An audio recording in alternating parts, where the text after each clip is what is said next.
आज मर्यादा पुरुषोत्तम श्री राम जी जन्म स्थान पर पुनः विग्रह के प्राण प्रतिष्ठा की ऐतिहासिक अवसर पर भारतवासियों तथा पृथ्वीवासियों को मेरा शुभकामनाएं।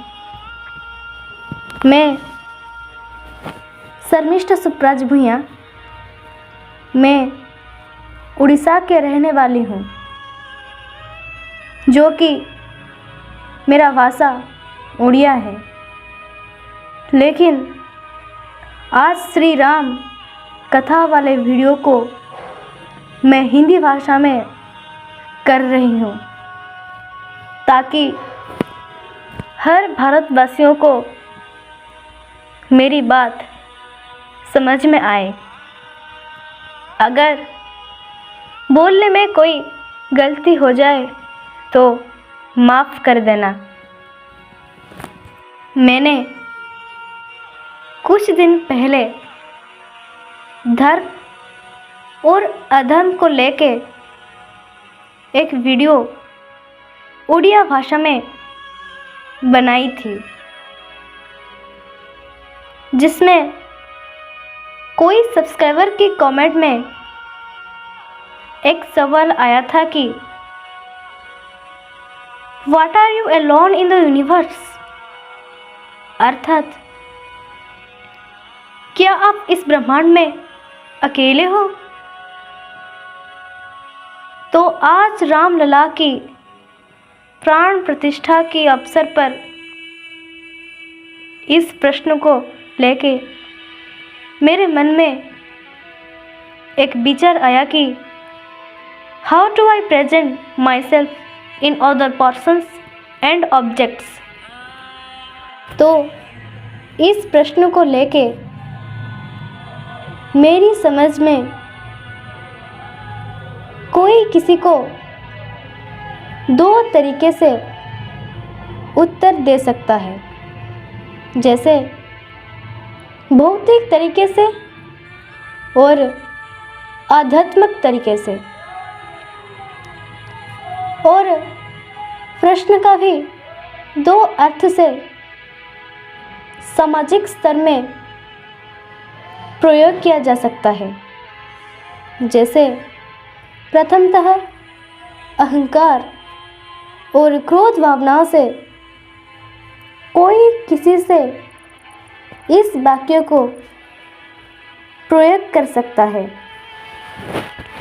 दूसरी, कोई भी लोग भावनात्मक होके अपना समझ के और दयापरवश होके इस वाक्य को प्रयोग कर सकता है। तो मुझे लग रहा है कि आप आध्यात्मिक तरीके से भावनात्मक होके इस प्रश्न को पूछे हैं, तो पहले आपकी भावनात्मक भावना को धन्यवाद। तो नहीं, मैं इस ब्रह्मांड में अकेला नहीं हूँ। मैं एक आत्मा हूँ, परंतु मुझे आवरण करके पांच भूत या पदार्थ, पांच इंद्रियां, पांच कर्मेंद्रियां, पांच ज्ञानेंद्रियां, तीन गुण और इस समूहों को परिचालना करने हेतु एक चैतन्य, जैसे 23 वस्तु की सम्मिलित रथ को चैतन्य रूपक घोड़ा, जिसका नाम चेतक अर्थात इस 24 वस्तु रूपक घोड़ा गाड़ी से मैं बैठ के जीवन यात्रा कर रहा हूँ, परंतु भौतिक स्थिति और भौतिक स्थिति से उत्पन्न सामाजिक प्रभाव मेरे ऊपर सर्वदा प्रभाव डाल रहे हैं। इस हालत में भी मेरा चेतक स्थित प्रज्ञ होके परमात्मा की ओर जाने के लिए तड़प रहे हैं, लेकिन भौतिक स्थिति और सामाजिक प्रभाव मेरा रथ और घोड़े को सर्वदा प्रभावित करके मुझे पथभ्रष्ट करने की प्रयत्न कर रहे हैं। तो इस प्रकार मेरी तरह और भी सारे बिंदु जैसी आत्माएं अपने अपने रथ को लेके चल पड़े हैं, और इस आत्मा को पुरुष कहा जाता है, जो कि परमात्मा की अंश है। जो आत्मा परमात्मा का अंश होके भी परमात्मा को जाना नहीं, केवल अपना रथ का उपभोग करता है, अर्थात भौतिक उपभोग करता है, वे इस संसार में कीचड़ की तरह पड़ा रहता है, अर्थात पुनर्जन्म ले लेता है, जिसको अधर्म कहा जाता है। लेकिन अगर कोई आत्मा या पुरुष परमात्मा को जानता है, उसे उत्तम पुरुष या पुरुषोत्तम कहा जाता है। तो इस भौतिक संसार में उसे आत्मामय दिखाई देता है और सबको प्रेम और करुणा से बांधने का प्रयत्न करते हैं। लेकिन विश्व में भौतिक सामाजिक प्रभाव हेतु हर किसी का आत्मा को प्रेम और करुणा से बांधने के लिए ज्ञान का आवश्यकता पड़ता है, जिस ज्ञान को दो भागों में विभाजित करके हर एक को दो भाग किया जा सकता है, जैसे राजनीतिक ज्ञान, कूटनीतिक ज्ञान और शास्त्र ज्ञान और शस्त्र ज्ञान। इस चार ज्ञान के लिए जो सामाजिक प्रभाव बनता है, उसे चार युग में बांटा गया है, जैसे सत्य युग, त्रेता युग, द्वापर युग और कली युग। सत्य युग में मनुष्य के पास शास्त्र ज्ञान 100% थे और राजनीति 25% थे। कूटनीति और अस्त्र ज्ञान ना के बराबर थे। इसलिए इस युग में सब मनुष्य भगवान जैसे थे।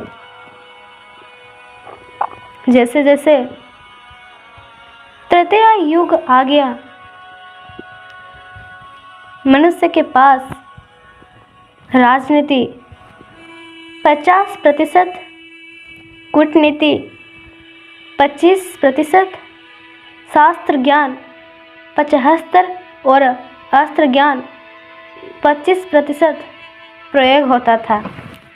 ये था पुरुषोत्तम श्री राम के समय में, जिसे हम राम राज्य कहते हैं। इसके बाद द्वापर युग का आगमन हुआ।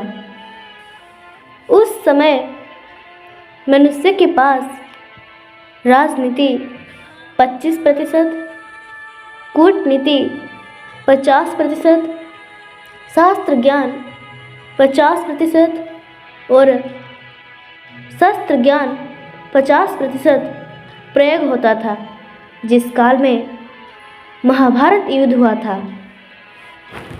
अब कलि युग में राजनीति 25% से शून्य हो जाएगा, कूटनीति 75 से 100% हो जाएगा, शास्त्र ज्ञान 25 से घटकर शून्य हो जाएगा और शस्त्र ज्ञान 75 से 100% हो जाएगा। ये था सत्य युग से कलियुग तक भौतिक सामाजिक प्रवाह का ज्ञान की घटना और वृद्धि होना। इस आधार पर कलियुग में राजनैतिक और शास्त्र ज्ञान 0% हो जाएगा और कूटनैतिक और शस्त्र ज्ञान को प्रयोग 100% हो जाएगा। इस कारण से कलियुग विध्वंस हो जाएगा। इस 4 युग में देखा जाए, सत्य में कभी झगड़ा नहीं हुआ था। तृतीय युग में दुष्ट अधर्मी बहुत कम थे, इसलिए श्री राम जंगल में ढूंढ के मार दिए थे। द्वापर युग में पापी ज़्यादा थे और कम संख्यक योद्धा धार्मिक थे, इसलिए कृष्ण धर्म की ओर खड़ा होकर पापियों के नाश किए थे और धर्म का स्थापना किए थे। इस कारण से राम को और कृष्ण को भगवान कहा जाता है। इस 2 युग में ऐसे 2 अवतार जो परमात्मा को जानते थे और जिसने सत्गुण को आधार करके सभी इंद्रियों को बस में करके अपना विचार करते थे और सामाजिक प्रभाव में अपनी विचार को प्रयोग करते थे। इसलिए सत्य युग को छोड़ के आज तक ऐसे व्यक्ति राम और श्याम को छोड़ के इस धरती पर जन्म हुआ ही नहीं। इसलिए वो दोनों को विश्व भगवान मानते हैं। जय श्री राम, जय श्री कृष्ण। धन्यवाद।